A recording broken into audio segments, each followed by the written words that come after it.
আসসালামু আলাইকুম। সবার আগে বাছাই করা 10টি আন্তর্জাতিক খবর জানিয়ে দেব। প্রথমেই থাকছে শিরোনাম। তবে তার আগে অনুরোধ থাকবে ভিডিওটিতে একটি লাইক দিবেন।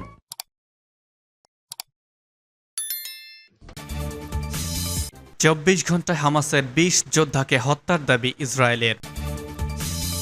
লোহিত সাগরে দুটি মার্কিন যুদ্ধজাহাজে হামলা ইয়েমেনের।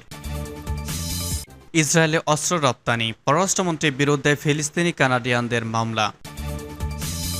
ইউক্রেনে সেনা পাঠানো হবে না, ফের নিশ্চিত করল যুক্তরাষ্ট্র। দুই রুশ শীর্ষ কমান্ডারের বিরুদ্ধে গ্রেপ্তারি পরোয়ানা জারি, ধন্যবাদ জানালেন জেলেনস্কি। এবং সর্বশেষ জানাবো মুসলমানদের প্রতি বৈষম্যমূলক আচরণ, জাতিসংঘ কর্মকর্তার মন্তব্যে ক্ষুব্ধ ভারত। ২৪ ঘন্টায় হামাসের ২০ যোদ্ধাকে হত্যার দাবি ইসরায়েলের। গত ২৪ ঘন্টায় হামাসের ২০ যোদ্ধাকে হত্যার দাবি করেছে ইসরায়েলের সামরিক বাহিনী। এক বিবৃতিতে ইসরায়েলি বাহিনী জানিয়েছে, হামাস যোদ্ধাদের অধিকাংশই নিহত হয়েছেন গাজার দক্ষিণাঞ্চলীয় খান ইউনিস শহরে। এর মধ্যে ১৫ জনই একটি বিমান হামলার ঘটনায় নিহত হয়েছেন। এছাড়া উত্তর পূর্বাঞ্চলীয় বেইত হানুন শহরে একটি সামরিক কম্পাউন্ডে একটি যুদ্ধবিমান থেকে চালানো হামলায় ২ যোদ্ধা নিহত হয়েছেন। গত ২৪ ঘন্টায় যেসব যোদ্ধা নিহত হয়েছেন তাদের মধ্যে ২ জন গত ৭ অক্টোবরের হামলায় অংশ নেয়। গত ৭ অক্টোবর ইসরায়েলের সীমান্তে প্রবেশ করে আকস্মিক হামলা চালায় ফিলিস্তিনি স্বাধীনতাকামী সংগঠন হামাস। এরপরেই গাজায় পাল্টা আক্রমণ শুরু করে ইসরায়েল। হামাসের বিরুদ্ধে একের পর এক অভিযান চালানো হচ্ছে। এমনকি হামাসকে নির্মূলের অজুহাতে নিরীহ ফিলিস্তিনিদের ওপর প্রতিদিন হামলা চালাচ্ছে ইসরায়েলি বাহিনী। গাজায় ইসরায়েলি বাহিনীর বড় বড় হামলায় এখনো পর্যন্ত ৩০,৭১৭ জন ফিলিস্তিনি নিহত হয়েছে। এছাড়া আহত হয়েছে ৭২,১৫৬ জন। গাজায় যুদ্ধবিরতির বিষয়টি এখনো স্পষ্ট নয়, ফলে ইসরায়েল ও হামাসের মধ্যে লড়াই অব্যাহত রয়েছে। ইসরায়েলের হামলায় প্রতিদিনই প্রাণ হারাচ্ছেন বেসামরিক নাগরিকরা, তাদের মধ্যে অধিকাংশই নারী ও শিশু। গাজার স্বাস্থ্য মন্ত্রণালয় জানিয়েছে, সেখানে ইসরায়েলি হামলায় নতুন করে আরও অন্তত ৯৭ ফিলিস্তিনি প্রাণ হারিয়েছেন, আহত হয়েছেন আরও ১২৩ জন। এদিকে গাজায় ত্রাণবহর ঢুকতে দিচ্ছে না ইসরায়েল। জাতিসংঘের বিশ্ব খাদ্য কর্মসূচি জানিয়েছে, উত্তর গাজা একটি ত্রাণবহরকে প্রবেশ করতে দেয়নি ইসরায়েলের সামরিক বাহিনী।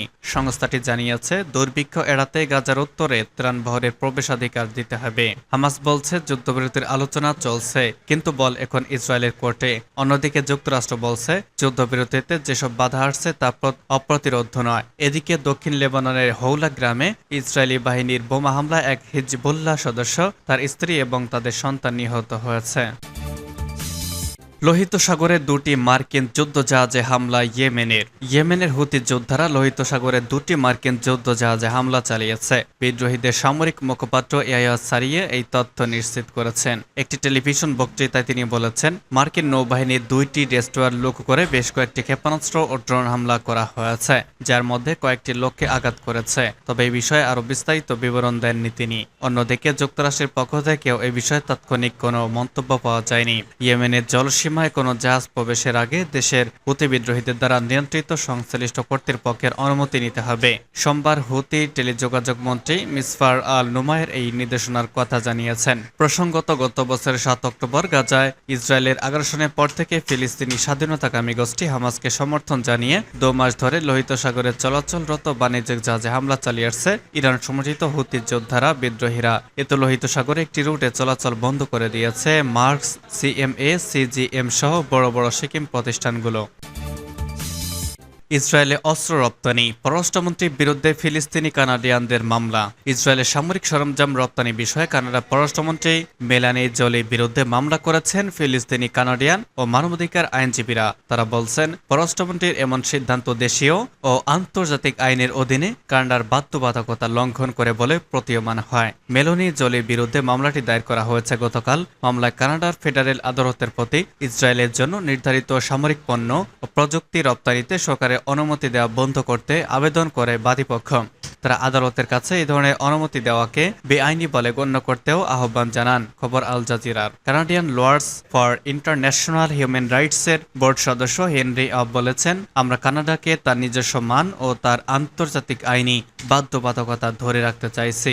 আমরা চাই না কানাডা সরকার গাজার ব্যাপক অনাহার ও বোমাবর্ষণের অবদান রাখুক। কানাডার অবদান বন্ধ করার একটি উপায় হল ইসরায়েলের প্রতি সামরিক সহায়তা বন্ধ করে দেওয়া। ফেডারেল আদালতে মেলানি জোলির বিরুদ্ধে মামলা দায়ের করা করা মানবাধিকার আইনজীবীদের একটি গ্রুপ জানুয়ারির শেষের দিকে এই গ্রুপটি কানাডিয়ান সরকারের কাছে একটি খোলা চিঠি দিয়েছিল। চিঠিতে গাজা উপত্যকায় ফিলিস্তিনিদের বিরুদ্ধে মানবাধিকার লঙ্ঘনের জন্য কানাডার রপ্তানিকৃত অস্ত্রগুলো ব্যবহার করা যেতে পারে বলে উদ্বেগ প্রকাশ করা হয়। একই সঙ্গে অটোয়াকে অবিলম্বে অস্ত্র ও প্রযুক্তি রপ্তানি বন্ধ করার আহ্বান জানিয়েছিল। সরকারি পরিসংখ্যান অনুযায়ী 2022 সালে ইসরায়েলি কানাডিয়ান অস্ত্র রপ্তানি মোট $15 মিলিয়ন বেশি। কানাডিয়ান ডলারের হিসাবে এটি 21.3 মিলিয়ন। ইউক্রেনে সেনা পাঠানো হবে না, ফের নিশ্চিত করল যুক্তরাষ্ট্র। সম্প্রতি মিত্রদের কাপুরুষ না হওয়ার জন্য ফরাসি প্রেসিডেন্ট এমানুয়েল ম্যাক্রোর আহ্বানের প্রেক্ষিতে মার্কিন জাতীয় নিরাপত্তা পরিষদের কৌশলগত যোগাযোগের সমন্বয়ে জন কির্বি বলেছেন, মার্কিন যুক্তরাষ্ট্র ইউক্রেনের যুদ্ধের জন্য সেনা পাঠাবে না। তিনি বলেন, আমি প্রেসিডেন্ট ম্যাক্রোর কথাকে বিশ্লেষণ করতে যাচ্ছি না। আমি বলতে চাচ্ছি তারা অবশ্যই নিজের মতের পক্ষে কথা বলার সমস্ত অধিকার এবং ক্ষমতা রয়েছে। আমি যা করতে পারি তা হলো আমাদের কমান্ডার ইন চিফ প্রেসিডেন্ট বাইডেনের পক্ষে কথা বলা, তিনি বলেছেন। ফরাসি প্রেসিডেন্ট এমানুয়েল ম্যাক্রোর মিত্রদের প্রতি কাপুরুষ না হওয়ার আহ্বান সম্পর্কে মন্তব্য করতে বলা হলে তিনি বলেন, এ যুদ্ধের শুরু থেকেই তিনি খুব স্পষ্ট ছিলেন, ইউক্রেনের অভ্যন্তরের যুদ্ধের জন্য সেখানে মার্কিন সেনা থাকবে না। কির্বি জোর দিয়ে বলেছেন, ইউক্রেনের প্রেসিডেন্ট ভলোদিমির জেলেনস্কি মিত্রদের ইউক্রেনে পাঠানো সেনা পাঠাতে বলছে না। প্রেসিডেন্ট জেলেনস্কি এটা চাইছেন না, তিনি শুধু হাতিয়ার এবং সমর্থন চাইছেন। তিনি কখনোই বিদেশি সৈন্যদের তার দেশের জন্য যুদ্ধ করার জন্য বলেননি। তিনি এবং তার সৈন্যরা সেটা করতে চান, কিন্তু তাদের অস্ত্র দরকার এবং সে কারণেই তাদের আমাদের সাহায্য দরকার, তিনি বলেছেন। 2 রুশ শীর্ষ কমান্ডারের বিরুদ্ধে গ্রেপ্তারি পরোয়ানা জারি, ধন্যবাদ জানালেন জেলেনস্কি। রাশিয়ার সামরিক বাহিনীর শীর্ষ কমান্ডার লেফটেন্যান্ট জেনারেল সের্গেই কোবিলাস এবং নৌবাহিনীর অ্যাডমিরাল ভিক্টর সোকোলভ এর বিরুদ্ধে গ্রেপ্তারি পরোয়ানা জারি করেছে আন্তর্জাতিক অপরাধ আদালত ICC। ইউক্রেনের যুদ্ধ অপরাধের অভিযোগে তাদের বিরুদ্ধে এই পরোয়ানা জারি করা হয়েছে। ইউক্রেনের প্রেসিডেন্ট ভলোদিমির জেলেনস্কি ন্যায় বিচার পুনরুদ্ধারে কাজ করার জন্য ICC প্রসিকিউটরদের ধন্যবাদ জানিয়েছেন। এক ভাষণে জেলেনস্কি বলেন, আন্তর্জাতিক ন্যায় বিচার কাজ করা শুরু করলে তা বন্ধ করা যাবে না। ইউক্রেনের জন্য, ইউক্রেনীয়দের জন্য এবং সমগ্র আন্তর্জাতিক সম্প্রদায়ের জন্য ন্যায় বিচার অবশ্যই নিশ্চিত করা হবে। বক্তব্যে জেলেনস্কি কৃষ্ণ সাগরে যুদ্ধরত ইউক্রেনীয় ইউনিটকেও ধন্যবাদ জানান। ইউক্রেনে চলমান যুদ্ধের সাথে সম্পর্কিত যুদ্ধ অপরাধের অভিযোগে রাশিয়ান কর্মকর্তাদের বিরুদ্ধে এটি ICCর দ্বিতীয় দফা ওয়ারেন্ট।